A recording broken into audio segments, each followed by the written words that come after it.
হওয়া কি তার মানায়? না না স্বামীর চেয়ে দামি কিছু এই যে দুনিয়া, মাগো যে করে না স্বামী ভক্তি, যে করে না স্বামী ভক্তি, বউ হওয়া কি তার মানায়? স্বামীর চেয়ে দামি কিছু এই যে দুনিয়া,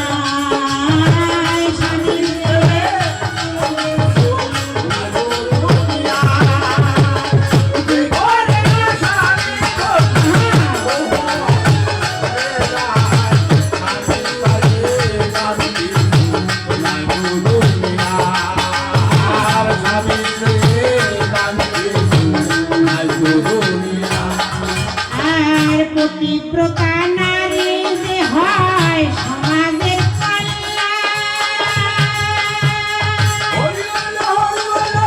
যুগে যুগে আছে কত নারীর অবদান, হয় রে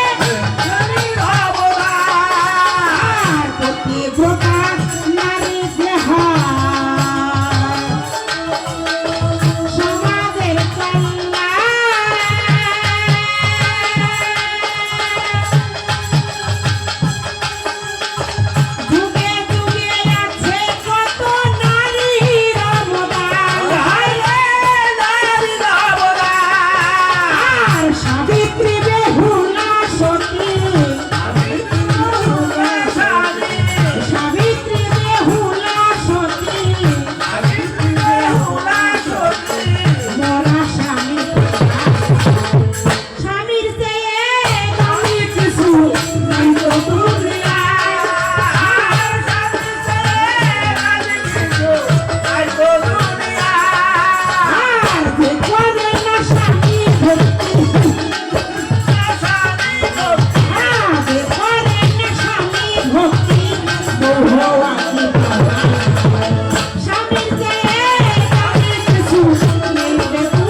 বোনদের মাঝে মাঝে কিন্তু অনেক বহিন বসে আছে না,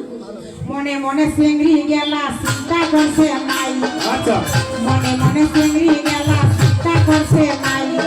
তোমার স্বামী আছে আমার বিয়ারে হয় নাই, আমার কার সেবা করিব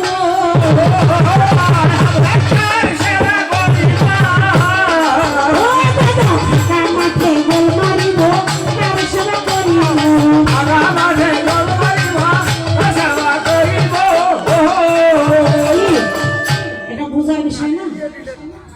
অনেক মা বোনেদের মাঝে অনেক মেয়েরা বসে আছে, এখন চিন্তা করতেছে সরকার দিদি মহিলাদের খালি বোঝাইছে, আমরা যে এখানে গান শুনতে আসছি নারীরা মেয়েরা আমরা কার সেবা করবো, তাই না? যেই নারীর দেখো দেখি বিয়া হয় নাই মাই, যে ছেলেদের বিয়া হয় নাই শোনো বিয়া মন, পিতা মাতার সেবা তারা করিবে কেমন, পিতা মাতার সেবা ছাড়া কোনো গতি নাই, যদি পিতা মাতার সেবা করে তাহারা যদি শান্তি হয় তাদের আর কোনো দেবতার পূজা করার দরকার নেই। যতদিন তারা বিয়ে করবে না ততদিন পিতা মাতার সেবা করতে হবে। আর যখন দেখেন বিয়ে করবে ছেলেরা, অবশ্যই সেই ছেলেদের তার স্ত্রী ভক্তি দিবে,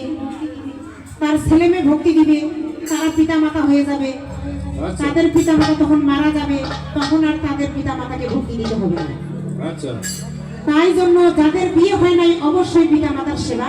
করতেই হবে। আবার যাক থাকে সমস্ত বন্ধ রেখা যাই, সমস্ত কথাই আসবে রেখা যাই, আমি বন্ধে কিছু জানাই। আছো সবাই জানাই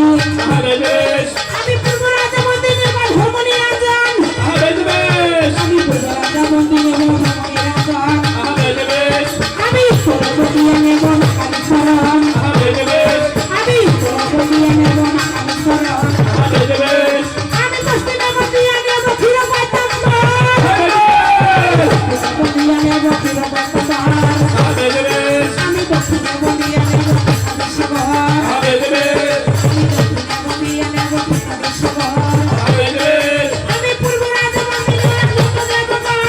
আরে বেশ আমি উত্তরে বতিয়া নেব দেবগণ আরে বেশ আমি পাতালে বতিয়া নেব নাশরি শরণ আরে বেশ আমি পাতালে বতিয়া নেব নাশরি শরণ আরে বেশ আমি আসরাতে বন্দি নেব আসতার বনা আরে বেশ আরে সর্বমতে বন্দি আমি যত ভদ্র বনা আরে বেশ সর্বমতে বন্দি নেব যত ভদ্র বনা আরে বেশ আর কেশবাতে আসুন যত হিন্দু বাসনা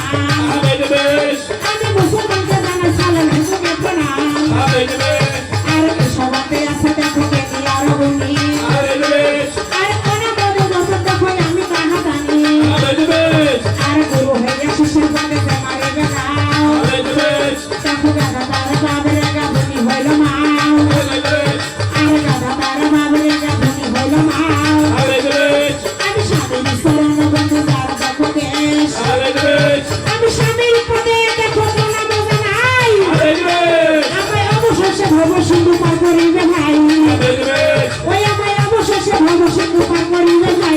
আরে বেশ আমি নাই শরণ বন্ধু যার লম্বাতে আরে বেশ দেখো দেখা হইতে দেখিলাম ওই গর্ভাটিতে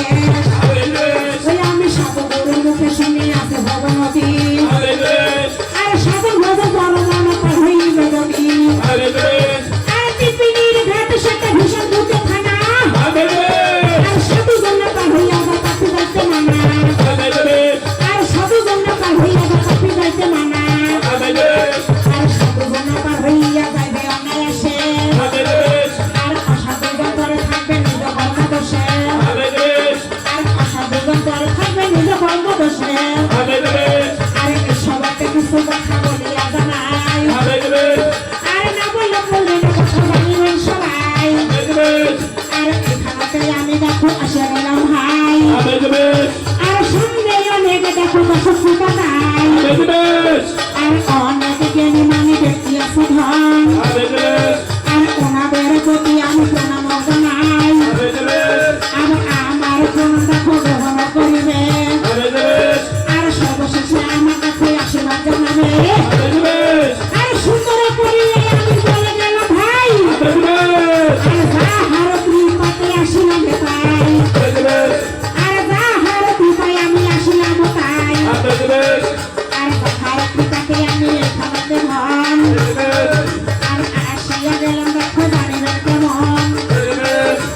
সুন্দর করিয়া তাহার চরণে ভাই আরে বেশ আমি প্রণাম জানাইলাম দেখো জানিবেন সবাই আরে বেশ আর দেখিয়া সমস্ত কথা শুনে দিয়ে বল আরে বেশ সুন্দর করিয়া কথা বলিবে কেমন আরে বেশ সুন্দর করিয়া একটা প্রশ্ন দিয়া যাব আরে বেশ আর পূর্ব প্রশ্ন দিব না তা জানিবেন সকল আরে বেশ অবসর সকল কেন সর্বপ্রথম আমার এই সতীনকে এখানে সবাই বসে আছেন আমার একটা অনুরোধ গান হচ্ছে আমি প্রথম স্টেজে এসে কোনো ফাউল কথা কোনো খারাপ কথা কিন্তু বলি নাই বলছি এবার দ্বিতীয় স্টেজে উঠে উনি যদি মানে আমার সতীন যদি কোনো রকম কিঞ্চিত মাত্র খারাপ কথা বা কটু কথা বলে আমি কিন্তু এতটুকু ছাড় দিব না আচ্ছা ঠিক আছে না ঠিক ঠিক কি ছাড় দেওয়া যাবে না না আমি কিন্তু ছাড় দেওয়া প্লেয়ার নই আচ্ছা তো আপনারা সাক্ষী আছেন আমি কোনো কথা ফাল বলি নাই আমি আশা করি আমার বেহানিও এই স্টেজে এসে কোনো ফাল কথা বা কোনো খারাপ কথা বলবেন না আচ্ছা ঠিক আছে আর যদি উনি বলে কিঞ্চিত আমি এতটুকু ছাড় দেব না আচ্ছা ছাড় দেওয়া প্লেয়ার আমি নই ঠিক আছে আমার প্রশ্ন থাকবে